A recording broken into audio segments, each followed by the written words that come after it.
Wednesday, July 7th. Thought I'd do a scan from up here. You can see the lumber piles in the back have been dramatically reduced. The flooring for this is on and waiting for inspection tomorrow. And we got it all covered up with plastic because we keep getting hit by rain and we don't want the edges to swell, making interior framing on the second floor difficult. Downstairs a little hard to see, but a lot of brackets went in today. I think that almost all the walls are completed inside.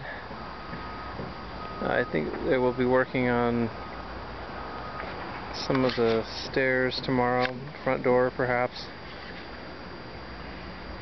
So progress is steady.